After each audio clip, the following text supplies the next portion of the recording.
கிறிஸ்தவர்கள் இஸ்ரேலுக்கு கண்மூடித்தனமான ஆதரவை வழங்கிக் கொண்டிருக்கின்றது தவறு என்று கூறுகின்றார் பிரபல வேதாகம ஆராய்ச்சியாளரான டாக்டர் வசந்தகுமார்.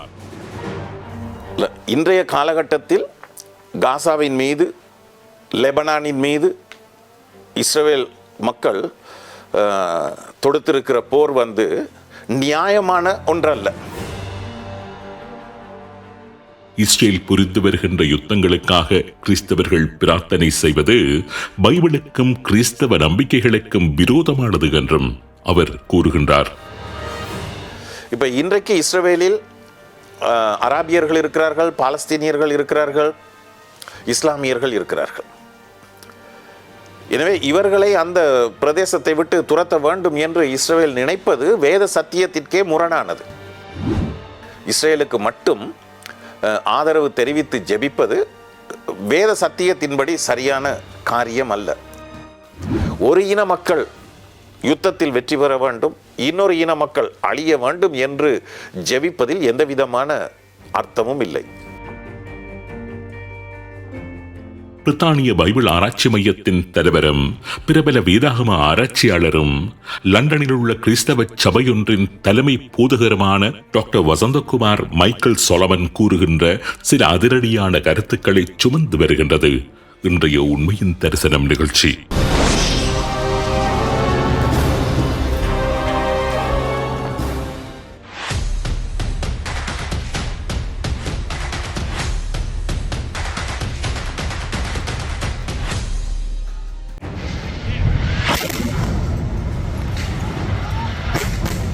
இன்று நடைபெற்று வருகின்ற யுத்தத்தில் பொதுவாக கிறிஸ்தவர்கள் இஸ்ரேலுக்கே முழுமையான ஆதரவை வழங்கி வருவதை காணக்கூடியதாக இருக்கின்றது. கண்மூடித்தனமான இஸ்ரேல் ஆதரவு. கிறிஸ்தவ நம்பிக்கைகளின் அடிப்படையில் இது சரியாக என்று டாக்டர் வசந்தகுமாரிடம் கேட்டேன். இஸ்ரவேலுக்காக ஜெபம் பண்ண வேண்டும் என்பது 122ஆம் சங்கீதத்தில் இருந்த ஒரு வசனத்தை ஆதாரமாக வைத்து கிறிஸ்தவர்கள் செய்கின்ற காரியம். எருசலேமின் சமாதானத்துக்காக வேண்டிக் கொள்ளுங்கள் என்று அந்த சங்கீதத்தில் இருக்கிறது.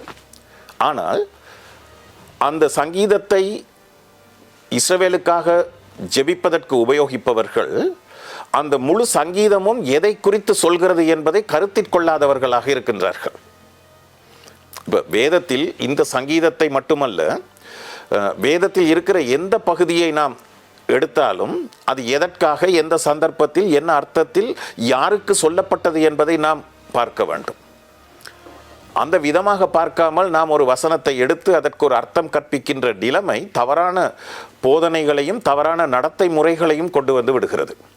உண்மையில் இன்றைக்கு இஸ்ரவேல் மக்கள், அதாவது இஸ்ரவேல் நாட்டுக்காக கிறிஸ்தவர்கள் ஜெபிக்கின்ற ஜெபங்களும் அந்த விதமாகத்தான் இருக்கிறது.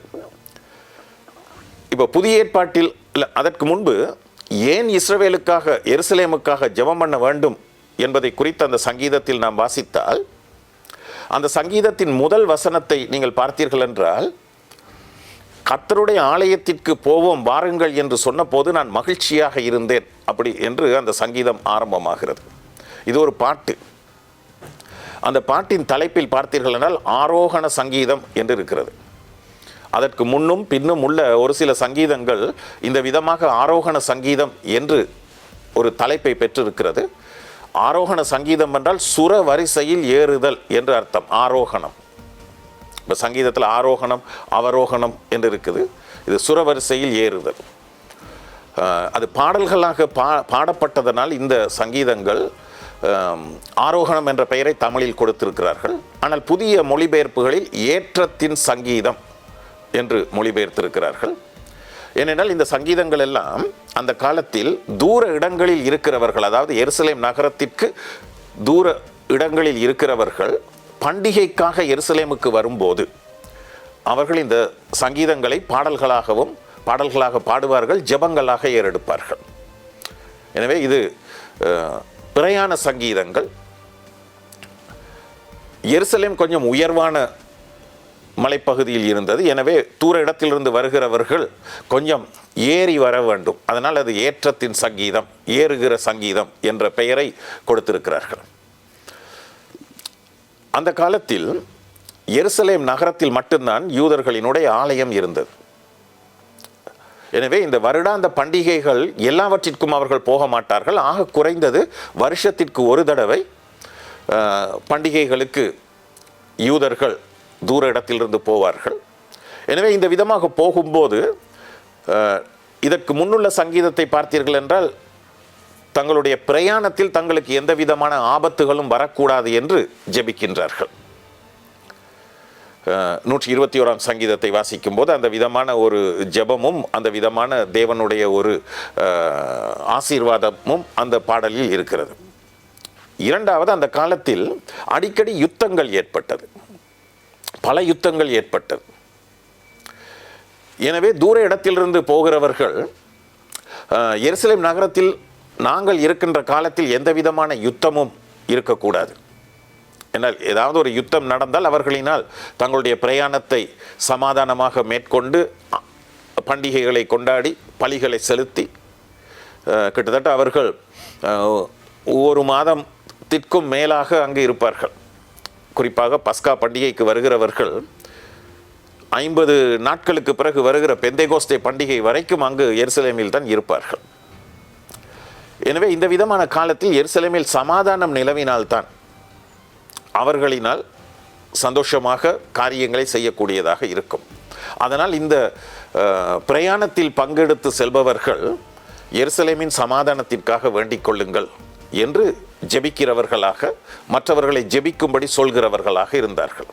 எனவே இந்த சங்கீதம் அந்த விதமான ஒரு சூழலில் இந்த பிரயாண காலத்தில் பண்டிகை கொண்டாடுகிற நேரத்தில் தங்களுக்கு எந்த ஆபத்துகளும் வந்துவிடக்கூடாது, எந்த யுத்தமும் ஏற்பட்டு தங்களுக்கு அசௌகரியங்கள் ஏற்படக்கூடாது என்பதற்காக ஜெபிக்கும்படி கேட்டார்கள். எனவே ஆலயம் அங்கு இருந்தது, அதனால் ஜெபிக்கும்படி சொல்லியது நியாயமான காரியம். இப்போ புதிய ஏற்பாட்டு காலத்திற்கு வரும்போது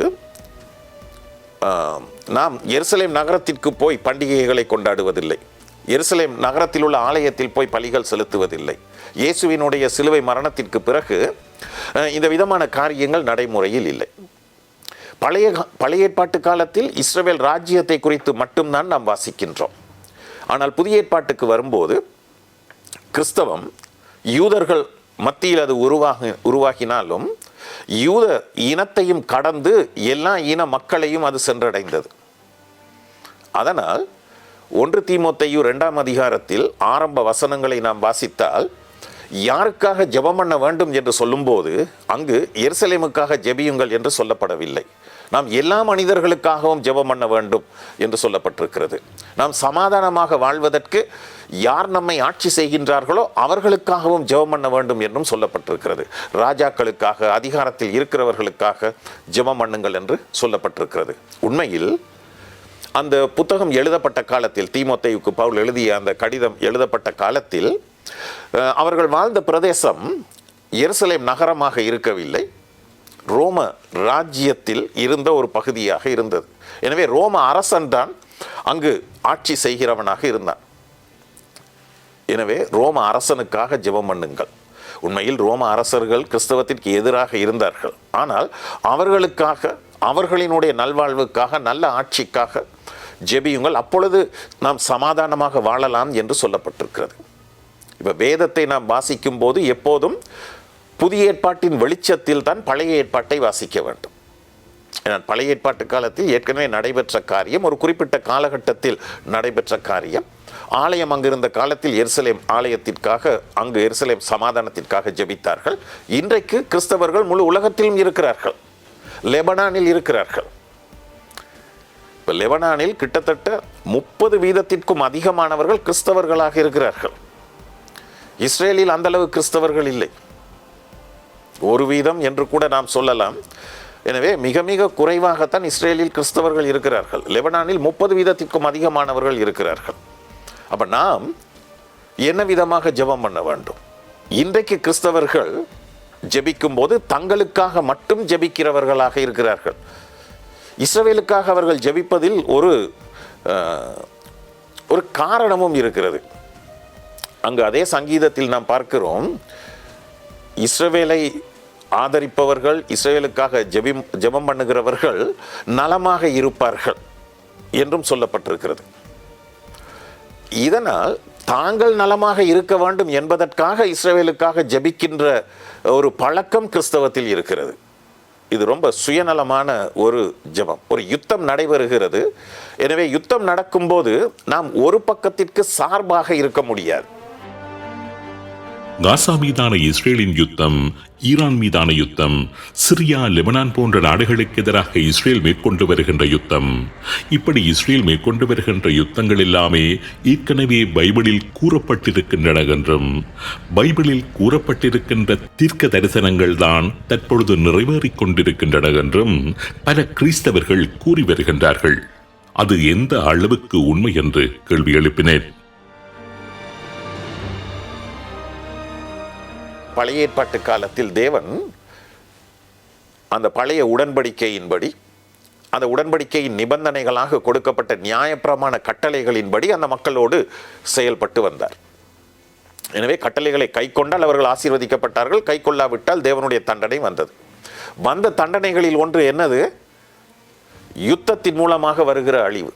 இஸ்ரவேல் மக்கள் தேவனுக்கு விரோதமாக பாவம் செய்த காலத்தில், தேவனுடைய கட்டளைகளை கை கொள்ளாமல் வாழ்ந்த காலத்தில், அசீரியர்கள், பாபிலோனியர்கள், அதற்கு பிறகு கிரேக்கர்கள், ரோமர்கள் என்று வேறு ராஜ்யங்கள், வேறு இன மக்கள் இஸ்ரவேலை மேற்கொள்வதற்கு, இஸ்ரவேலை சிறைப்பிடிப்பதற்கு தேவன் அனுமதித்தார். அந்த விதமான அனுமதிகள் தேவன் இஸ்ரவேல் மக்களுக்கு கொடுத்த தண்டனைகளாக இருந்தது. அப்போ அந்த பழைய ஏற்பாட்டு காலத்தில், அந்த நியாயப்பிரமாணம் நடைமுறையில் இருந்த காலத்தில் தேவன் யுத்தங்களை தம்முடைய தண்டனை நிறைவேற்றப்படுகிற ஒரு கருவியாக உபயோகித்தார். அதை குறித்து பழைய ஏற்பாட்டில் உள்ள நிறைய தீர்க்க தரிசன புத்தகங்களில் நிறைய காரியங்களை நாம் வாசிக்கலாம். எனவே இஸ்ரவேல் மக்கள் வேறு இன மக்களினால் யுத்தத்தில் தண்டிக்கப்பட்டார்கள். வேறு இன மக்கள் அத்துமீறி போகின்ற காலங்களில் இஸ்ரவேல் மக்கள் மூலமாக அந்த மக்களும் தண்டிக்கப்பட்டார்கள். இந்த விதமான காரியங்கள் நடைபெற்றது. அப்போ குறிப்பாக காசாவை குறித்து, அஸ்கலோனை குறித்து சொல்லப்பட்ட தீர்க்க தரிசனங்கள் பழைய ஏற்பாட்டில் இருக்கிறது. ஆமோஸில் இருக்கிறது, எரேமியா தீர்க்க தரிசன புத்தகத்தில் இருக்கிறது. இந்த தீர்க்க தரிசனங்கள் எல்லாம் ஏற்கனவே நிறைவேறிய தீர்க்க தரிசனங்கள். இப்போ காசாவுக்கு எதிராக சொல்லப்பட்ட தீர்க்க தரிசனங்கள் எல்லாமே நிறைவேறிய தீர்க்க தரிசனங்கள். காசா அழிக்கப்படும் என்று சொன்ன காரியம் நிறைவேறியது. எனவே நிறைவேறிய தீர்க்க தரிசனத்தை மறுபடியுமாக இப்பொழுது நிறைவேறுகிறது என்று சொல்வது சரியான ஒரு வேத வியாக்கியான முறை அல்ல. அது தவறானது. ஏனென்றால் இன்றைக்கு நடக்கின்ற யுத்தத்தில் இந்த தீர்க்க தரிசனங்களை கிறிஸ்தவர்கள் காண்பித்து இந்த தீர்க்க தரிசனங்கள் நிறைவேறுகிறது என்று சொல்கிறார்கள். ஆனால் சரித்திரத்தை கொஞ்சம் பின்னோக்கி பார்த்தால், இதற்கு முற்பட்ட காலத்தில் நடந்த பல யுத்தங்களில், குறிப்பாக அமெரிக்கா ஈராக் நாட்டோடு ஏற்பட்ட ஒரு யுத்தம் கொஞ்சம் வருஷங்களுக்கு முன்பு நடைபெற்றது. அதற்கு முன்பு இரண்டாம் உலக மகா யுத்தம், அதற்கு முன்பு முதலாம் உலக மகா யுத்தம். இந்த விதமாக நடந்த பல யுத்தங்களின் போதும் இதே வேத வசனங்களை, இதே தீர்க்க தரிசனங்களை என்ன சொன்னார்கள்? இது நிறைவேறுகிறது என்று.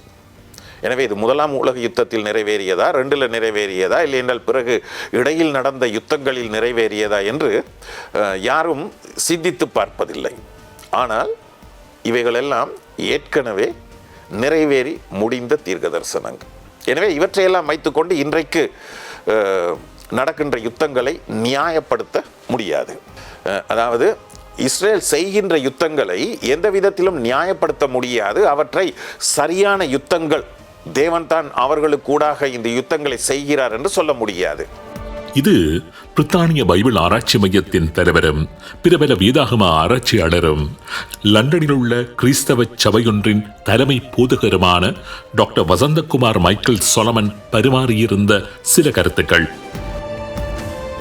டாக்டர் வசந்தகுமார் கூறுகின்ற விடயம் பற்றி கிறிஸ்தவர்கள் என்ன நினைக்கின்றீர்கள்?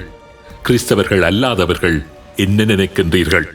உங்கள் கருத்துக்களை பின்னூட்டத்தில் பதிவிட்டால் அவை பற்றிய மற்றொரு தேடலை மேற்கொள்வதற்கு உதவியாக இருக்கும்.